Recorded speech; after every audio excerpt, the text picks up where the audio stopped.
Hello all and welcome to All Red. We've got to go through some updated title math to see what it's going to take for Liverpool to secure number 20. And I did this last week before Arsenal lost to West Ham and before Liverpool, actually it was before Liverpool drew with Aston Villa and then beat Man City. So we've got to update this with 11 games to go.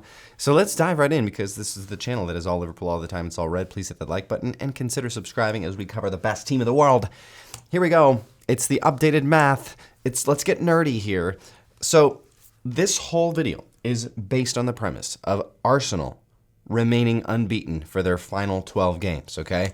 So Arsenal somehow overcome all the injuries. They somehow overcome not having a striker, and they go on to get 36 points. It's an unprecedented, well, it's not unprecedented, but it's an amazing finish to their season. So we're just imagining that, right? Worst case scenario for Liverpool. Arsenal get 36 points. Liverpool would need, of course, 26 points to secure that title. So Arsenal would finish with 89 points. Very, very good, very respectable. And Liverpool, of course, would need 90 points. All right, so what would it take for Liverpool to get there? 26 points needed from their final 11 games. Here's just a couple of combinations of how that could happen. So 9 wins, 2 losses, probably unlikely, just given the track record so far, but certainly could happen. How about 8 wins, 2 draws, 1 loss? That would get us to 26. That would be enough. I think this is probably the most likely. 8 wins, 3 draws, no losses, right? And then you've got 7 wins, 5 draws. 7 wins and 5 draws would do it, guys. Not a great finish, but certainly would get the job done. So here it is. We would need a win percentage of 72.7 to finish out the season and give Arsenal absolutely no way back in. And have no shot mathematically. But our current win rate is 70.4%. So, it's not that far off. But here's my projection for the last 11 matches for Liverpool and 12 matches for Arsenal, okay? This is based on basically the Premier League season so far and the remaining strength of schedule for both teams, home and away games, all that stuff. So I think Liverpool secure 8 wins out of their final 11, okay? I think we get 3 draws. That gives us 27 points. And I think Arsenal will get 7 wins. Now, that might be a little bit of a stretch, but I could see Arsenal maybe turning it up a little bit. I think they're getting Saka back in March. That will certainly give them a boost. So 7 wins and 4 draws and 1 loss. That's how I think Arsenal finish the season. That gives them 25 points, which means Liverpool with 27, that gives us a 91 point total. That's very good, very respectable. If you take yourself out of the Pep Guardiola Man City era, 91 points is an exceptional total. Exceptional total. And even, apart from Pep Guardiola's, 2 or 3 best seasons when Liverpool were the reason why they were pressing to get in the high 90s and of course a Centurion. 91 points is great. That is a fantastic season.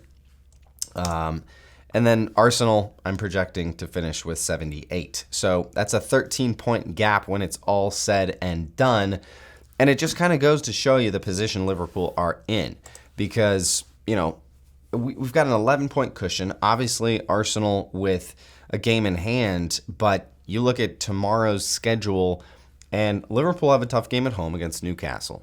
But, my goodness, Arsenal away to Forest is really, really tough. It's really, really tough. And we know that. We know that from experience. 2 games against them this season, 1 loss, 1 draw. And what's crazy to me is you go back a month and a half, and Forest was like 6 points behind Liverpool. They're 17 points behind now. That is crazy. And Forest has kind of dropped off a little bit, obviously. And honestly, their home record is almost identical to their away record.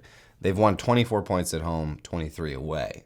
So yes, I get it. They're probably a better, more difficult team to break down at home, but it doesn't really matter. Like Forest at home against the team that they would honestly like to eclipse, and Forest are going to they're going to claw their way to keep a hold of this top 4 finish, because that would be remarkable for them. And right now, they're only 3 points above that drop zone, right? The drop zone that takes them out of the Champions League.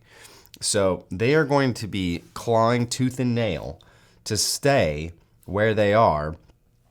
And certainly, if they were to beat Arsenal and go within 3 points of them, that would be a massive, massive win.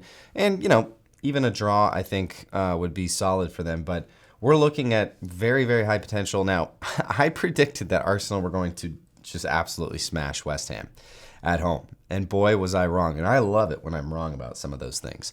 But this game, I think, no one besides maybe some delusional Arsenal fans would have a lot of confidence to go into Forest and to get 3 points. Certainly could happen. Absolutely, certainly could happen. But I'd love to know what you guys think of the updated math. Again, I need to remind you, this was all based on the premise that Arsenal finished the season winning their final 12 matches.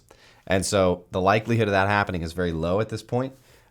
Maybe last year or the year before, you could say that was a better possibility with an Arsenal team that was playing much better, had very few injuries. But that's what we base this on. It's worst case scenario, and even in the worst case scenario, it looks pretty favorable for Liverpool. So I'm not ready to say that it's completely over yet, because the math doesn't tell me it's completely over. But until then, guys, up the edge.